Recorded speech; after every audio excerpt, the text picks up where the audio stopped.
दोस्तों assessment year 25-26 के लिए income tax return filing start हो गई है। इस वीडियो में डिस्कस करेंगे कि आपको इनकम टैक्स रिटर्न कैसे फाइल करनी है असेसमेंट ईयर 25-26 के लिए और कौन से ITR अभी इनेबल की गई हैं फाइलिंग के लिए। तो आप इस वीडियो को अंत तक ज़रूर देखें ताकि आप इनकम टैक्स की सभी प्रोविज़न को समझ पाएँ और सही इनकम टैक्स रिटर्न फाइल कर पाएँ। फाइल करने के लिए आपको इनकम टैक्स के पोर्टल पे लॉगिन करना है, ई फाइल में जाना है, इनकम टैक्स रिटर्न में जाना है, फाइल इनकम टैक्स रिटर्न पे प्रेस करना है। दोस्तों यहाँ पे आप ऑनलाइन भी प्रिपेयर कर सकते हैं ITR को और ऑफलाइन भी। दोस्तों अभी ऑनलाइन यूटिलिटी उपलब्ध नहीं कराई गई है, आपको ऑफलाइन ही ITR को प्रिपेयर करके JSON फाइल को बनाना है और उसके बाद यहाँ पे अपलोड करना है। तो दोस्तों यहाँ पे देखिए असेसमेंट ईयर 25-26 आ चुका है। ITR फाइलिंग टाइप आप ओरिजिनल रिटर्न सेलेक्ट करेंगे। अब ओरिजिनल रिटर्न की डेट जो एक्सटेंड कर दी गई है 31 जुलाई 2025 से 15 सितंबर 2025 जो है वो डेट एक्सटेंड की गई है। तो 15 सितंबर 2025 तक जो आप रिटर्न फाइल करेंगे उसे ओरिजिनल रिटर्न कहा जाएगा अगर आपका टैक्स ऑडिट नहीं होता है, और अगर टैक्स ऑडिट होता है तो उस केस में 31 अक्टूबर 2025 तक जो रिटर्न फाइल करेंगे उसे ओरिजिनल रिटर्न कहा जाएगा। अगर आप रिटर्न फाइल कर देते हैं उसमें कोई गलती हो जाती है तो आप उसे रिवाइज कर सकते हैं जिसे कि रिवाइज रिटर्न कहा जाता है। तो दोस्तों हम ओरिजिनल रिटर्न फाइल करेंगे तो यहाँ पे टैक्स ऑडिट यदि है तो आप यहाँ पे यस चूज़ करेंगे, अदरवाइज नो। तो दोस्तों इसके बाद आप यहाँ पे देख सकते हैं ITR 1 और ITR 4 फाइलिंग के लिए इनेबल की गई है। ITR 1 mostly salaried employ file करते हैं या फिर जिनकी एक हाउस प्रॉपर्टी से इनकम होती है या इनकम फ्रॉम अदर सोर्सेज। लेकिन दोस्तों अगर आपकी बिजनेस इनकम है और आप प्रिजम्पटिव बेसिस पे टैक्स ऑफर करना चाहते हैं तो ITR 4 फाइल करते हैं। तो हम ITR 1 यहाँ पे चूज़ करते हैं, तो कंटिन्यू बटन पे प्रेस करेंगे।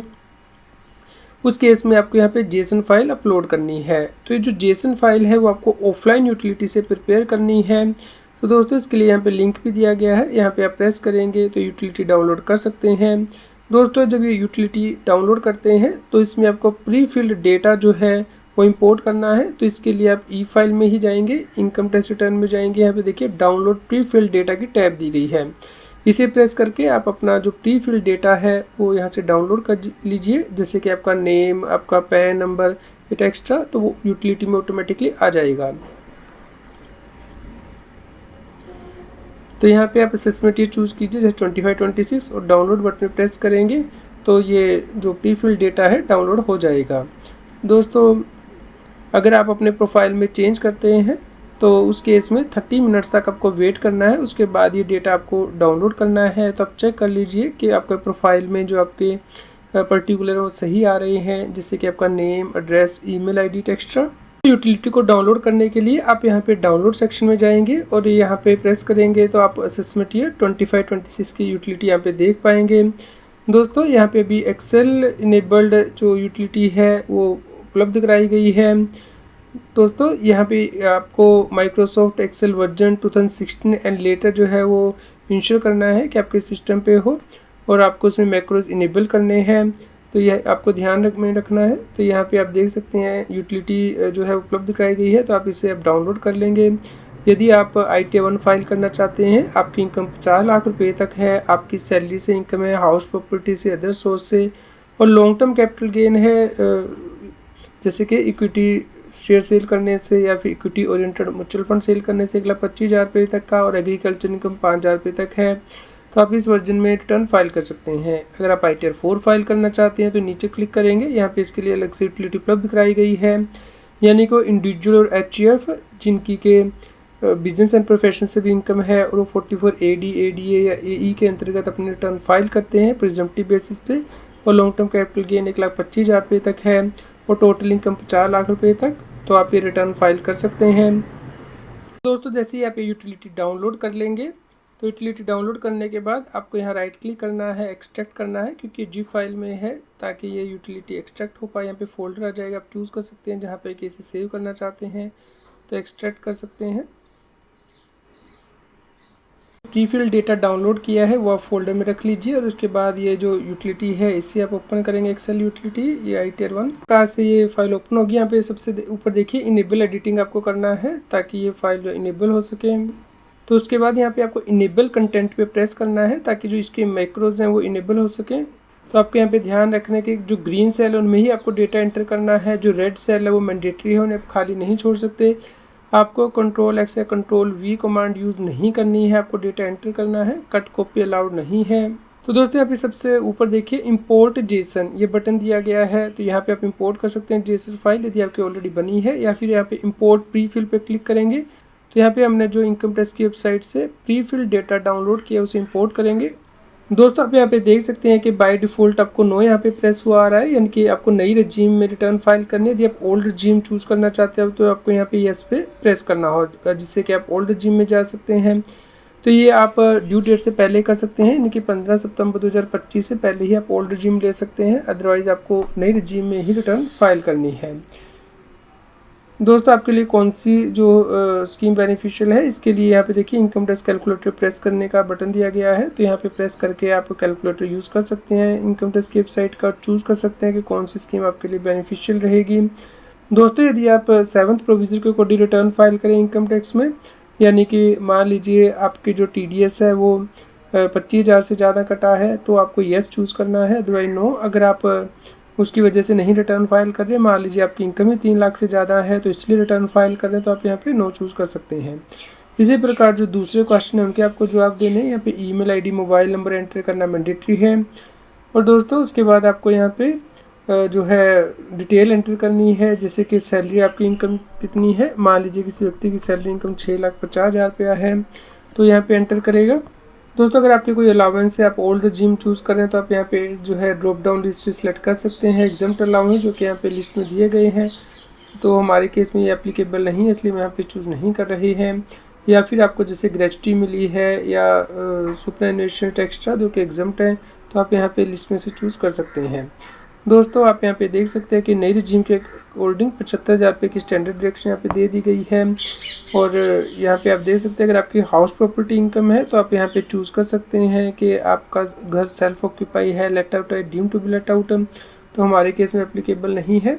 और अगर आपकी किसी और हेड के अंतर्गत भी इनकम है, इनकम फ्रॉम अदर सोर्स में, जैसे कि यहाँ पे आप नेचर सेलेक्ट करेंगे, यानी कि सेविंग बैंक का इंटरेस्ट है, FD का इंटरेस्ट है, इनकम टैक्स के रिफंड पे इंटरेस्ट है, फैमिली पेंशन आपको मिली है, तो आप यहाँ पे चूज़ करेंगे। मान लीजिए हमारे यहाँ पे सेविंग बैंक का इंटरेस्ट जो है वो 15,000 रुपया है सेविंग बैंक का मिला के, तो आप यहाँ पे एंटर करेंगे। तो इस प्रकार दोस्तों आप इसे फिल करेंगे और यहाँ पे आपकी जो ग्रॉस टोटल इनकम है वो आ जाएगी। और उसके बाद अगर आप पुरानी रजीम ऑप्ट करते हैं तो उस केस में जो 80 सीट एक्स्ट्रा की डिडक्शंस हैं वो आपको जो है फिल करनी है। तो ये सिस्टम के द्वारा कंप्यूट की जाएंगी, वैल्यू यहाँ पे आ जाएगी। अगर आप पुरानी रजीम लेंगे तो हम पुरानी रजीम नहीं बल्कि नई रजीम ले रहे हैं, इसलिए हमें यहाँ पे ये डिसेबल्ड आ रहा है, हम यहाँ पे एंट्री नहीं कर पाएंगे। दोस्तों यहाँ पे ये कॉलम इनेबल किया गया है। नई स्कीम में जो NPS का कंट्रीब्यूशन है एम्प्लॉय के द्वारा वो आप डिडक्शन ले सकते हैं। तो दोस्तों जो भी पर्टिकुलर होंगे वो यहाँ पे एंटर करेंगे। यदि आपके लिए एप्लीकेबल हो तो इनेबल हो जाएगी फील्ड, जैसे कि अग्निवीर स्कीम के अंतर्गत भी आप कंट्रीब्यूशन कर सकते हैं नई रजीम में, तो यहाँ पे एंट्री कर पाएंगे। तो यहाँ पे हमारी टोटल इनकम आ गई है। दोस्तों यदि आपकी कोई एग्जाम्प्ट इनकम है जो कि आप यहाँ पे रिपोर्ट करना चाहते हैं, जैसे कि statutory fund, recognised provident fund extra से आपको कुछ अमाउंट मिला है, तो आप यहाँ पे वो एंटर कर सकते हैं। दोस्तों जो नया चेंज यहाँ पे किया गया है वो है कि अगर आपको लॉन्ग टर्म कैपिटल गेन हुआ 1,25,000 रुपये तक का, तो आप रिटर्न आइटम 1 में शो कर सकते हैं। मान लीजिए 5,25,000 का सेल कंसिडरेशन है और 4 लाख रुपए में आपने वो शेयर खरीदे थे, तो यहाँ पे 1,25,000 रुपये तक का आपका लॉन्ग टर्म कैपिटल गेन है, तो आप आइटम 1 में दिखा सकते हैं, जिसपे कोई टैक्स नहीं लगेगा। दोस्तों आपको यहाँ पे ध्यान रखना है कि जो लॉन्ग टर्म कैपिटल गेन 1,25,000 रुपये के ये आपके टोटल इनकम का पार्ट जरूर बनेंगे। जैसे कि आप यहाँ पे देखिए जो टोटल इनकम है यहाँ पे इंक्रीज हो चुकी है। अगर हम ये लॉन्ग टर्म कैपिटल गेन यहाँ पे ना दिखाते तो उस केस में आप यहाँ पे देख सकते हैं हमारी टोटल इनकम कम रहती है। तो इसकी वजह से जो टोटल इनकम है दोस्तों वो आपकी बढ़ जाएगी और अकॉर्डिंगली जो आपको रिबेट एक्स्ट्रा मिलती है इसके ऊपर इम्पैक्ट आएगा, तो इस बात का आपको ध्यान में रखना है। तो दोस्तों उसके बाद आपको जो टैक्स पेबल है रिबेट है वो कैलकुलेट करने के लिए आपको ऊपर टैब पे प्रेस करना है कैलकुलेट करने के लिए। अगर आपका TDS या TCS है तो यहाँ पे देखिए नीचे TDS की टैब है, TCS की टैब है, तो इसमें आपको एंट्री करनी है। तो यहाँ पे आप देख सकते हैं TDS की टैब है। अगर आपका सैलरी से TDS कटा है तो आप यहाँ डिटेल एंटर करेंगे, जैसे कि tan number, name of the deductor, chargeable from salary. और आपका अदर देन सैलरी है तो उस केस में आपको बताना है कि किस सेक्शन के अंतर्गत TDS कटा है। दोस्तों इस सेक्शन आपको यहाँ पे ड्रॉप डाउन लिस्ट से ही चूज़ करनी है जो कि यहाँ पे दिए गए हैं। तो इसी प्रकार जो सेल्फ असेसमेंट टैक्स और एडवांस टैक्स की डिटेल है वो भी आप यहाँ पे एंटर करेंगे। यदि आपका TCS कटा है तो यहाँ पे आप उसकी डिटेल एंटर करेंगे जो TCS कलेक्ट किया गया है। मान लीजिए अपने कार 10 लाख से ज़्यादा की परचेज़ की है तो इसके ऊपर 1% TCS कलेक्ट होता है, तो उसकी डिटेल यहाँ पे एंटर करेंगे। दोस्तों जब आप सभी डिटेल एंटर कर लें तो यहाँ पे सबसे फर्स्ट टैब में देखिए कैलकुलेट टैक्स का बटन दिया गया है, इस पर आप प्रेस करेंगे तो आपका जो टैक्स है वो कैलकुलेट हो जाएगा। तो उसके बाद आपको जनरेट जेसन पे प्रेस करना है और जेसन फाइल जनरेट कर लेनी है। तो दोस्तों जैसे कि आप यहाँ पे देख पा रहे हैं कि हमारा जो टैक्स है वो नहीं बना है, क्योंकि हमारी जो इनकम है वो 7,15,000 रुपये बन रही है टोटल इनकम, लेकिन इसमें से 1,25,000 रुपये की जो इनकम है लॉन्ग टर्म कैपिटल गेन है जिसके ऊपर के टैक्स लगना ही नहीं है। तो आप इसको लेस कर देंगे तो उस केस में हमारी जो इनकम है 7 लाख से कम है, तो उस केस में जो टैक्स पेबल ऑन इनकम है उसके ऊपर पूरी रिबेट यहाँ पे दे दी गई है सॉफ्टवेयर के द्वारा, तो इस प्रकार को टैक्स नहीं बना है। तो आप जेसन फाइल को जनरेट कर लीजिए और उसे इनकम टैक्स के पोर्टल पे अपलोड करना है।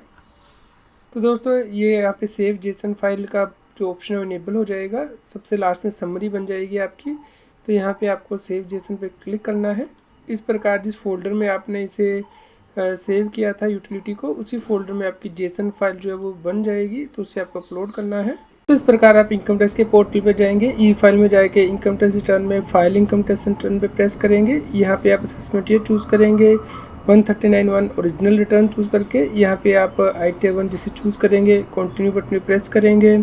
तो उसके बाद आप यहाँ पे जेसन फाइल को अटैच करेंगे जो कि आपने अभी बनाई है, और उसके बाद आप वेरीफाई करेंगे रिटर्न को। तो आपको 30 डेज़ के अंदर रिटर्न को वेरीफाई करना होता है आधार OTP से, या फिर आप साइन करके बेंगलोर भी भेज सकते हैं। उसके बाद ही ये माना जाता है कि रिटर्न आपने फाइल की है।